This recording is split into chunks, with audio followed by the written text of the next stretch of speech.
Anugerah Allah yang diterima oleh seseorang mestinya membuat orang tersebut menjadi lebih bijaksana. Tetapi seringkali yang terjadi justru sebaliknya. Anugerah Allah yang membuat hidup menjadi lebih baik, mengalami mujizat, mendapatkan promosi kehidupan yang semakin baik, tetapi justru membuat orang-orang tertentu justru menjadi sombong.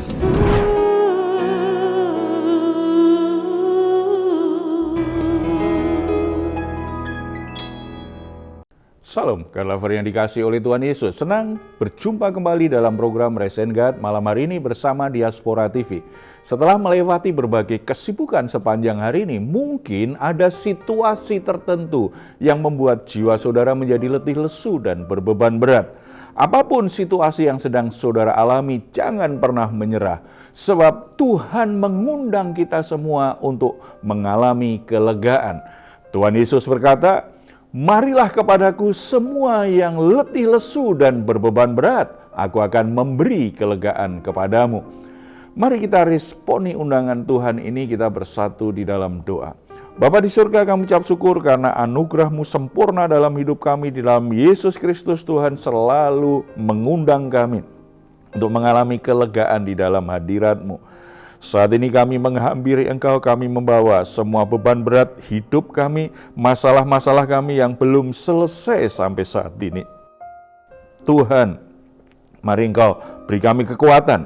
Tuhan, menjamah jiwa kami supaya kami boleh alami kelegaan, ketenangan, dan bisa beristirahat dengan baik. Kami sangat percaya anugerah-Mu cukup bagi kami menyelesaikan masalah-masalah yang sedang terjadi. Bapa, kami siap mendengar firman-Mu, berbicaralah kepada kami secara pribadi di dalam nama Tuhan Yesus Kristus. Amin. Anugerah Allah yang diterima oleh seseorang mestinya membuat orang tersebut menjadi lebih bijaksana. Tetapi seringkali yang terjadi justru sebaliknya. Anugerah Allah yang membuat hidup menjadi lebih baik, mengalami mujizat, mendapatkan promosi kehidupan yang semakin baik, tetapi justru membuat orang-orang tertentu justru menjadi sombong. Kita akan membaca 2 Raja-Raja pasal 20 ayat 12 sampai 21. Melalui perikop ini kita mendapatkan gambaran bagaimana kesombongan itu tumbuh di hati seorang raja yang bernama Hizkia. Hizkia menerima anugerah yang sangat istimewa dari Tuhan, yaitu umurnya diperpanjang 15 tahun. Ini luar biasa sekali. Tetapi ternyata tidak membuat Hizkia menjadi orang yang lebih bijaksana, menjadi raja yang lebih bijaksana. Malahan Hizkia justru menjadi sombong, menjadi egois. Mengapa demikian? Perikop ini memberikan gambaran kepada kita. Alasannya yang pertama, kesombongan itu muncul karena melupakan anugerah Allah. Kita baca ayat 12. Pada waktu itu, Merodak Baladan bin Baladan, Raja Babel, menyuruh orang membawa surat dan memberikan kepada Hizkia.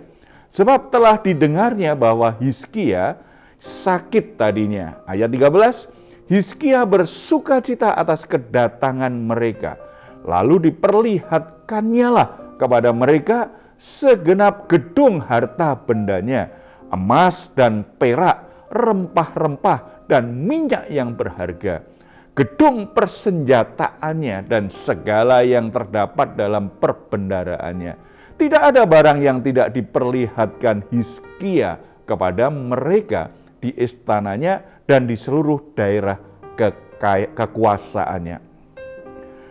Para utusan Babel datang untuk memberi selamat atas kesembuhan Hizkia. Hizkia tentu saja sangat senang mendapatkan perhatian seperti itu. Dia menyambut para utusan Babel itu dengan gembira. Bahkan membuatnya sangat bangga dengan dirinya karena popularitasnya ternyata sudah mencapai negara yang begitu jauh seperti Babel. Dan lebih menyenangkan lagi ketika ditawari suatu persekutuan dengan kerajaan Babel. Begitu bangganya Hizkia sehingga ia kemudian memamerkan harta bendanya maupun persenjataan yang dimilikinya. Satu kebanggaan yang berubah menjadi satu kesombongan karena dia lupa bahwa hal-hal itu merupakan anugerah dan berkat Tuhan. Orang sombong itu senang kalau dipuji, bahkan suka pamer. Kalau berbicara cenderung membual, menambah-nambahin apa yang dia miliki, apa yang dia capai. Dia ingin membangun kesan, meninggalkan kesan kepada orang lain bahwa dia memang hebat, dia patut dikagumi. Itulah orang sombong. Hati-hati, saudara, dengan kesombongan di hati yang selalu haus ingin mendapatkan pujian dari orang lain dengan cara-cara pamer. Apapun yang kita miliki, kita pamerkan. Bahkan kalau itu kurang, ditambah-tambahkan yang sifatnya membual kepada orang lain. Supaya orang tambah kagum. Hati-hati dengan tanda-tanda kesombongan itu. Yang kedua, kesombongan itu mengakibatkan penghukuman Allah. Nah, ini kita mesti waspadai. Ayat 16, lalu Yesaya berkata kepada Hizkia, dengarkanlah firman Tuhan. 17, sesungguhnya suatu masa akan datang bahwa segala yang ada dalam istanamu dan yang disimpan oleh nenek moyangmu sampai hari ini akan diangkut ke Babel. Tidak ada barang akan ditinggalkan. Demikianlah firman Tuhan. Dan dari keturunanmu yang akan kau peroleh akan diambil orang untuk menjadi sida-sida di istana Raja Babel. Karena Hizkia menunjukkan semua hartanya, dengan kata lain, Hizkia ini pamer dengan orang-orang Babel. Tujuannya ingin membanggakan diri, ingin mendapatkan pujian, lahir dari kesombongan yang mulai tumbuh di hatinya. Maka hukuman itu akhirnya ditimpakan kepada Hizkia dan kerajaannya. Ini sangat menyedihkan karena semua harta tanpa terkecuali di kemudian hari benar-benar diangkut ke Babel. Bahkan keturunan Hizkia juga akan diangkut di Babel. Jadi hukuman ini tidak akan terjadi pada zaman Hizkia memang. Hizkia tidak mengalami langsung, tetapi anak cucunya akan jadi korban dari kesombongan Hizkia. Pada zaman keturunan Hizkia di mana Yehuda dikalahkan, maka nubuatan Tuhan, firman Tuhan ini sungguh-sungguh digenapi. Saudara-saudara, orang sombong itu sedang memposisikan dirinya berseberangan dengan Allah, bertentangan dengan Allah, melupakan anugerah Allah dan menjadikan dirinya sendiri sebagai pusat kehidupannya. Orang sombong akan berhadapan dengan otoritas Allah yang hebat, yang kuat. Dan konsekuensinya, sesuatu yang buruk akan terjadi. Sesuatu yang tidak enak akan terjadi. Apa yang dibanggakan akhirnya justru lepas, hilang dari hidupnya. Yang ketiga, kesombongan hanya memikirkan dirinya sendiri. Reaksi Hizkia terhadap pemberitaan hukuman Tuhan menunjukkan sisi dirinya yang benar-benar memang sombong, yang hanya memikirkan dirinya sendiri. Tidak peduli bagaimana nasib rakyatnya, nasib orang-orang yang setia kepada dia, bahkan tidak peduli nasib anak cucunya di kelak kemudian hari. Ayat 19, Hizkia menjawab kepada Yesaya, "Sungguh baik firman Tuhan yang engkau ucapkan itu, tetapi pikirnya, asal ada damai dan keamanan seumur hidupku."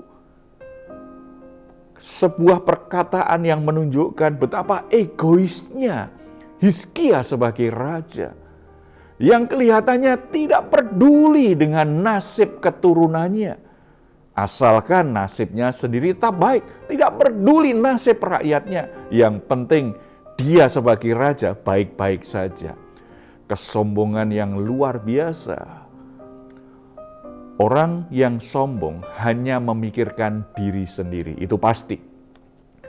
Agar tetap aman dan baik-baik saja. Dia nggak peduli kalau sikapnya ini bisa mengakibatkan penderitaan bagi orang-orang di sekitarnya, termasuk bagi anak cucunya. Yang penting saat ini aku baik-baik saja, aku bisa menikmati semuanya dengan gembira, dengan sukacita. Tidak peduli nasib orang lain. Dusta orang sombong adalah dia berkata mencintai keluarganya, tetapi selalu mencari pembenaran atas sikap sombongnya. Tidak peduli keluarganya menderita atau seperti apa, tetapi selalu berkata bahwa dia bekerja, dia lakukan apapun demi keluarganya. Padahal sebenarnya tidak peduli apa yang terjadi dengan istrinya, dengan anak cucunya. Baginya dia semakin punya kebanggaan dalam hidup ini. Saudara-saudara, mari kita refleksikan kebenaran firman Tuhan ini dalam hidup kita secara pribadi. Apakah kita masih bersyukur untuk pengampunan dosa dan keselamatan yang diberikan oleh Allah lewat Tuhan Yesus yang kita imani?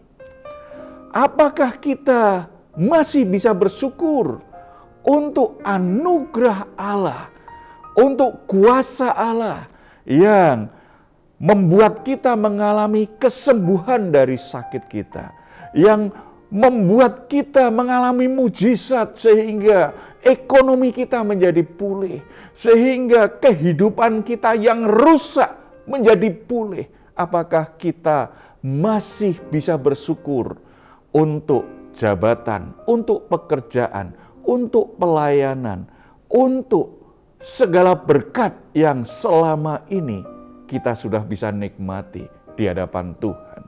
Apakah kita menyadari itu semua karena anugerah-Nya? Merupakan kepercayaan yang seharusnya kita kelola dengan baik, kita pertanggungjawabkan di hadapan Tuhan.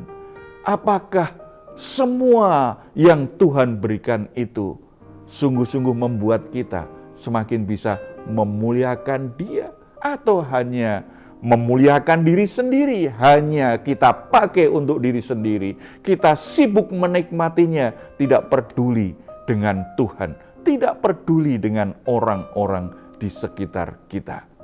Saudara-saudara, kita diajar saat ini bahwa semua yang Tuhan berikan harusnya membuat kita semakin memuliakan Tuhan, menjadi berkat bagi orang-orang di sekitar kita. Apakah kita sudah seperti itu? Mari kita datang kepada Tuhan. Kita berdoa. Bapa di surga, kami ucap syukur karena firman-Mu kembali mengingatkan kami, menegur kami bahwa semua hal yang kami miliki saat ini yang baik, baik itu rumah tangga, pekerjaan, kesehatan, hal-hal yang bersifat materi, semua anugerah Tuhan. Bahkan dalam pelayanan itu juga anugerah Tuhan. Ampuni kami kalau kami begitu bangga bahkan sombong akan hal-hal itu. Hanya memikirkan kepentingan sendiri dan memakainya hanya untuk diri sendiri dan membangun kesombongan kami semakin tinggi. Ampuni kami Bapa. Kiranya firman Tuhan memperbaharui hati dan pikiran kami semua. Bapa, kami mohon hikmat-Mu menyertai anak-anak-Mu yang Tuhan berkati, agar mereka bisa mengelola berkat-berkat Tuhan, kepercayaan Tuhan itu dengan bijaksana, tidak hanya untuk diri sendiri, tidak justru menjerumuskan hidupnya dalam kesombongan, tetapi bisa mengelolanya dengan baik, mempermuliakan Tuhan dengan semua yang Tuhan sudah berikan. Lewat apa yang Tuhan berikan, banyak orang diberkati dan membuat banyak orang akhirnya memuji dan memuliakan Engkau. Terima kasih Bapa, terpuji nama-Mu dalam nama Tuhan Yesus. Amin. Jika saat ini saudara atau keluarga mengalami pergumulan dan membutuhkan dukungan doa, di layar saudara ada nomor telepon yang bisa saudara hubungi. Tim doa kami akan mendoakan saudara semuanya. Jika saat ini saudara juga ingin memberikan komentar, tuliskan komentar saudara di ruang komentar yang ada di channel Diaspora TV. Sebelum kita berpisah, mari kita memperkatakan bersama-sama Mazmur 4 ayat 8-9. Engkau telah memberikan sukacita kepadaku lebih banyak daripada mereka ketika mereka kelimpahan gandum dan anggur. Dengan tentram aku mau membaringkan diri lalu segera tidur. Sebab hanya Engkaulah ya Tuhan yang membiarkan aku diam dengan aman. Puji Tuhan, selamat beristirahat. Doa saya untuk saudara semua, malam hari ini saudara sungguh-sungguh boleh mengalami rest and God. Tuhan Yesus memberkati kita semuanya. Salam.